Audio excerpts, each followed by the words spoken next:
Les premiers mots prononcés ce matin sont pour rendre hommage au sacrifice des femmes en guerre. Depuis la Palestine jusqu'à l'Ukraine, toutes les guerres sont détestables.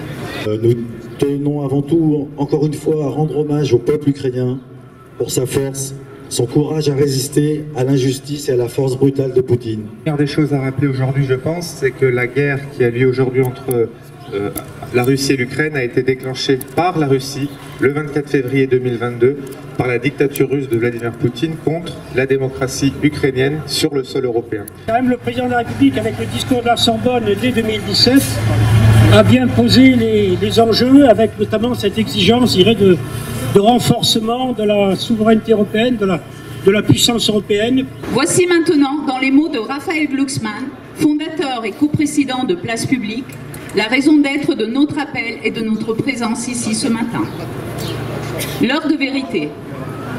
La violence et l'indignité de Trump et Vance à la Maison-Blanche face au président Zelensky actent une rupture historique.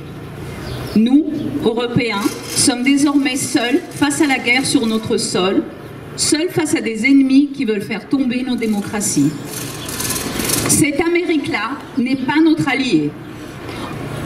Qui peut croire aujourd'hui que la Russie s'arrêtera à l'Ukraine? Qui peut faire confiance à Donald Trump pour activer l'article 5 de l'OTAN, la clause d'assistance mutuelle entre les membres de l'Alliance?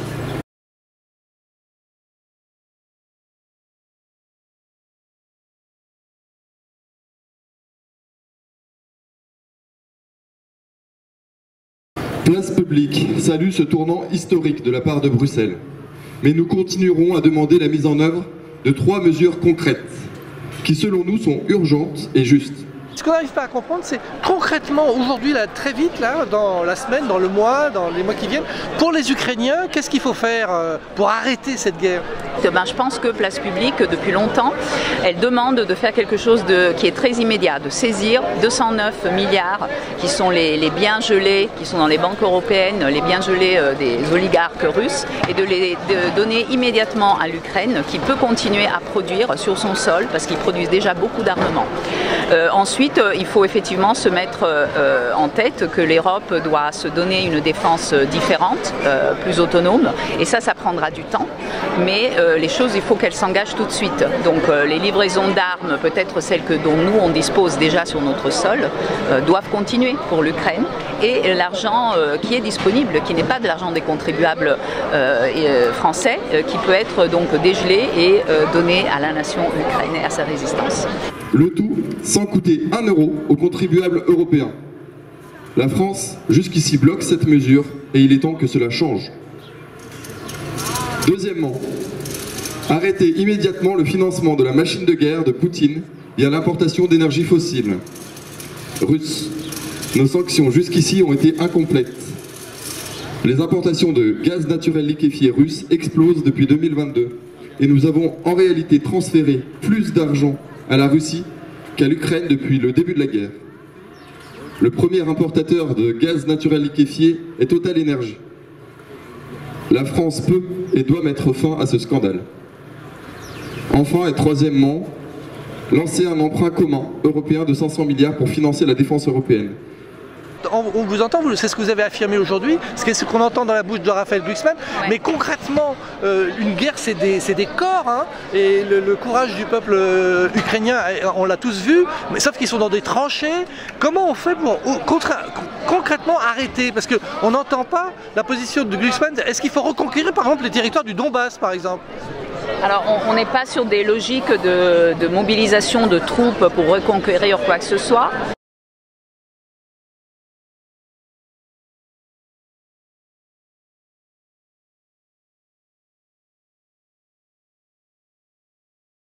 Sont des décisions et des, comment dire, ça appartient à la nation ukrainienne et à sa résistance. Après, justement, l'Union européenne décide de continuer à aider l'Ukraine, malgré l'arrêt des renseignements américains, malgré l'arrêt des fournitures d'armes. Donc c'est l'Ukraine qui a les clés pour continuer sa résistance et aller jusqu'au bout. Est-ce que c'est pas une guerre par procuration? Non, parce que si on se met à la place du peuple ukrainien et des soldats ukrainiens, c'est quand même une sorte de lâcheté de ne pas aller au bout de cette logique de guerre, quoi. Je ne parlerai pas de l'acheter, ça fait partie, disons, de l'ADN de l'Europe, de s'entraider, de mobiliser ce qui est donc notre solidarité européenne. On n'est pas dans une logique d'envoyer des armées pour l'instant, donc je pense que là, ça serait tout à fait prématuré de s'exprimer en ce sens. Il faut d'abord utiliser les leviers qu'on a, des leviers financiers par exemple, et ensuite on verra ce que cela peut procurer. Moi je voudrais aussi rappeler que là on parle beaucoup d'une paix qu'il faut qu'il signe comme si c'était Zelensky à ne pas vouloir la paix. En fait ce qu'on lui demande c'est de capituler, et donc ça c'est quand même quelque chose qui est inacceptable à entendre de la part des États-Unis. Donc on est derrière les Ukrainiens, derrière eux, pour que ce soit une décision qu'ils prennent vraiment dans leur conscience, qu'ils ne soient pas avec un couteau sous la gorge, quoi. Mais dans ce que vous dites, dans ce que dit Raphaël Glucksmann, est-ce qu'il n'y a pas un écart justement entre ce fait-là qui peut être entendable et le fait qu'on est en guerre contre la Russie, pardon, et la France et l'Allemagne n'est pas en guerre contre la Russie? C'est ce qu'on entend. Est-ce qu'il n'y a pas un décalage entre ce qui se dit et la réalité? Je pense qu'il faut un petit peu faire attention aussi aux expressions. Nous sommes en guerre, attention, on parle de guerre économique, on parle d'économie de guerre, mais dire nous sommes en guerre contre la Russie, c'est quand même un petit peu... c'est ce qu'a dit Macron, hein. Ouais, je pense qu'on entend par ça plutôt un esprit, un état mental. On ne va pas dire on est en guerre contre la Russie, voilà.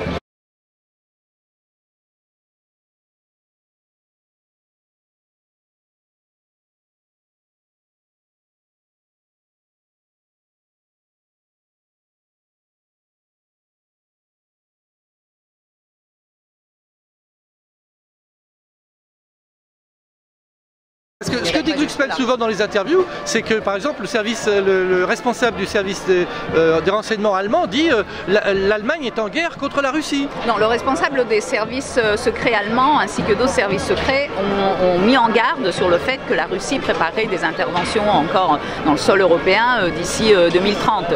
Il me semble que c'est plutôt ça la teneur des déclarations.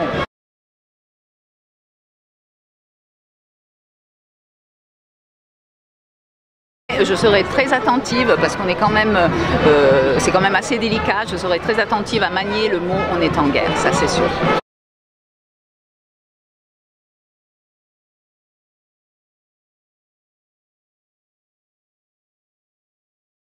Nous préserverons la paix sur notre continent si nous prenons les bonnes décisions et faisons les efforts nécessaires. Et si ces efforts doivent passer par la taxation des plus riches et des dividendes des grandes entreprises, oui, il faut le faire. La promesse de ne pas augmenter l'impôt ne doit pas mener à un arbitrage entre les dépenses de guerre et les dépenses sociales. Il faudra veiller à cela et faire entendre la voix de la gauche.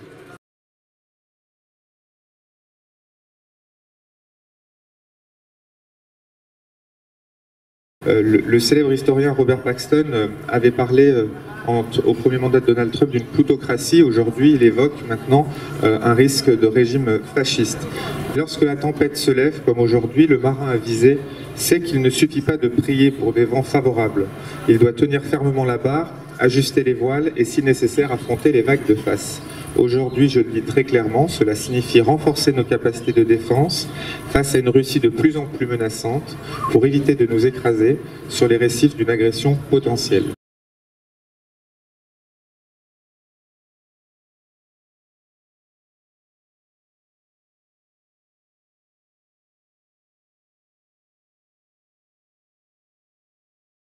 Pour le Parti communiste, nous sommes très inquiets de la situation dans le monde, en Ukraine, très en colère aussi.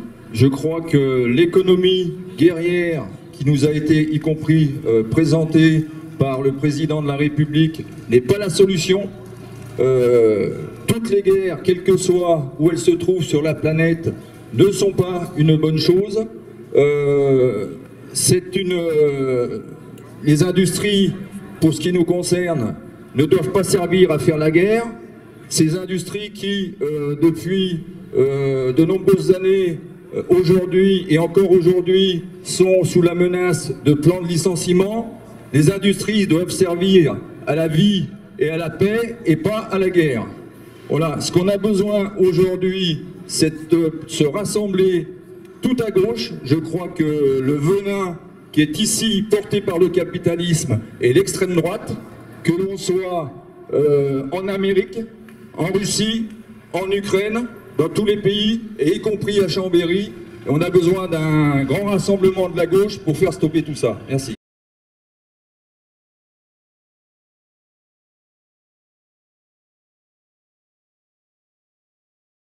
Sans être sous la pression insupportable de Vladimir Poutine et même peut-être de Donald Trump. Donc ce n'est pas une volonté de faire la guerre, mais c'est une volonté de faire la paix en étant plus puissant au niveau européen et donc français. Et ceci, c'est une position qui a été défendue par le président de la République depuis maintenant 7 ans. Et donc je suis très heureux de voir que des choses progressent et qu'enfin peut-être l'Union européenne va renforcer son autonomie stratégique, comme on dit, sans doute sa défense européenne pour pouvoir peser sur la paix.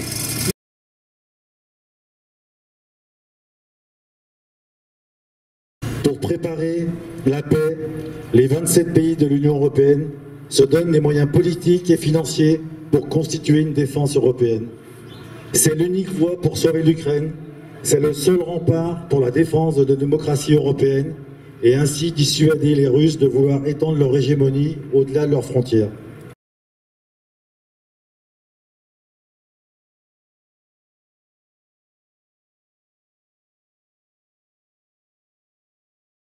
N'en déplaise aux fâcheux et aux haineux qui se complaisent en France dans l'admiration de ces régimes illibéraux, nous sommes une majorité à croire dans l'avenir de la démocratie, dans ses valeurs universelles, dans l'état de droit et dans la liberté.